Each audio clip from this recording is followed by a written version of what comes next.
Vamos falar um pouco sobre a história do Brasil, precisamente um dos fatos mais importantes dessa nação. A proclamação da independência, esse fato histórico ganha hoje o tema do nosso vídeo. Como ocorreu a proclamação da independência? Então, sejam bem-vindos ao canal Dados Incríveis, já vai deixando seu like e se inscreva se você não é inscrito e ative o sininho para receber as notificações. E agora, vamos para o vídeo. A proclamação da independência ocorreu no dia 7 de setembro de 1822, que ficou oficializado como o Dia do Grito da Independência. Porém, a luta pela independência durou alguns anos, aproximadamente entre 1821 a 1825. Tudo teve início quando a corte de Portugal se transferiu para o Brasil no ano de 1807. O exército francês invadiu Portugal e se rejeitava a participar do bloqueio continental contra o Reino Unido. Porém, Portugal era incapaz de resistir aos ataques. Foi aí que a família real e os governantes fugiram de Portugal e se instalaram aqui no Brasil. Com o passar dos anos, devido à família real estar no Brasil, o país começou a receber grandes melhorias e crescer constantemente.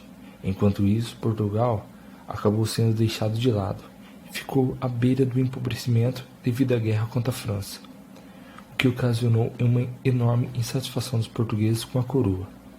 Tanto que em 1820, uma revolução liberal surgiu em Portugal e saiu do controle, ameaçando o rei de perder seu trono caso não retornasse ao país. Por esse motivo, a família real teve que retornar a Portugal. Mas antes disso, o príncipe Dom João VI nomeou seu filho mais velho, Dom Pedro de Alcântara de Bragança, como príncipe do Brasil em 1821. Devido a isso, o futuro do Brasil ficou um pouco incerto durante o restante do ano de 1821, até que no final desse mesmo ano surgiu a ordem que o Brasil voltaria a receber ordens da metrópole e voltaria a ser totalmente dependente de Portugal, o que deixou a relação entre Brasil e Portugal desgastada, pois o Brasil estava em grande crescimento e para manter esse crescimento necessitava deixar de ser totalmente refém de Portugal. Os portugueses começaram a exigir muitas coisas que estavam incomodando os brasileiros, como o envio de mais tropas portuguesas ao Brasil, a volta de Dom Pedro a Portugal, transferência da instituição da coroa que estava instalada no Rio para Lisboa, que provavelmente deixaria o Brasil totalmente desamparado de comando e deixaria toda a autoridade total a Portugal, pois eles sabiam que esse pedido seria uma forma de aumentar mais ainda a autoridade. Foi aí que o Partido Brasileiro resolveu intervir, pedindo a permanência ao próprio Dom Pedro, e convenceu-lo a ficar. Reuniram mais de 8.000 assinaturas, pedindo que ele ficasse no país, e apoiado pelas províncias de São Paulo, Rio de Janeiro e Minas Gerais, Dom Pedro decidiu ficar.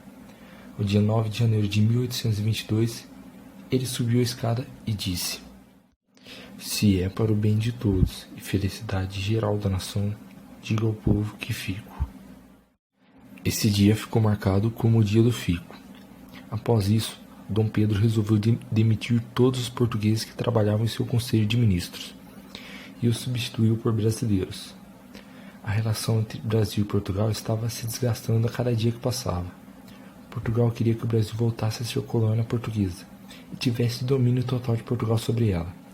Já os brasileiros queriam independência total, ser livres politicamente e assim poder fazer o país crescer cada vez mais. Embora fosse fiel a seu pai, Dom Pedro não concordava nem um pouco com o que Portugal pretendia fazer com o Brasil, e a maior parte dos brasileiros também discordava de Portugal. Devido a tudo isso, as relações portuguesas e brasileiras ficaram cada vez mais complicadas. Pouco tempo após o dia do fico, Dom Pedro tomou algumas medidas para preparar o país para a independência, que foram: organização à marinha de guerra, convocou uma Assembleia Constituinte, determinou o retorno das tropas portuguesas, exigiu que todas as medidas tomadas pela coroa portuguesa deviam, antes de entrar em vigor no Brasil, ter a aprovação de Dom Pedro. Visitou São Paulo e Minas Gerais para acalmar os ânimos, principalmente entre a população que estava exaltada em várias regiões do país. Duas pessoas foram de grande importância para o processo de independência: Maria Leopoldina, esposa de Dom Pedro, e José Bonifácio de Andrada e Silva, que foi um naturalista, estadista e poeta. O processo de independência começou a ganhar força quando foi decretado a medida chamada Cumpra-se, que determinava que todas as leis decretadas em Portugal só teriam validade no Brasil se fossem autorizadas pelo príncipe, no caso, Dom Pedro.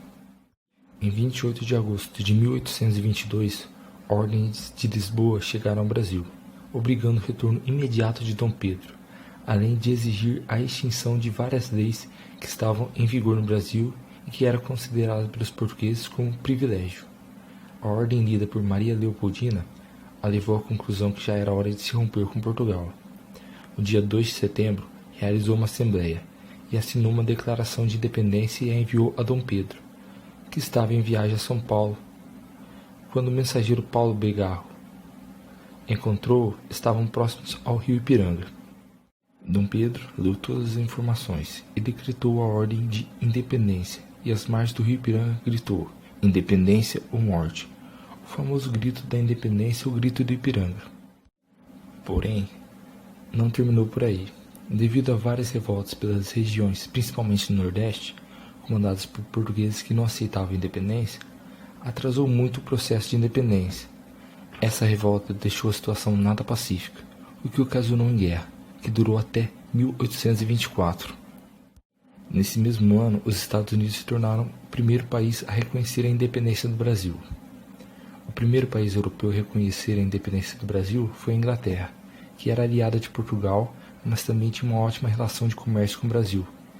E foi de grande ajuda a intervenção inglesa, pois devido à boa relação da Inglaterra com os dois países, ajudou Portugal e o Brasil a chegarem a um acordo.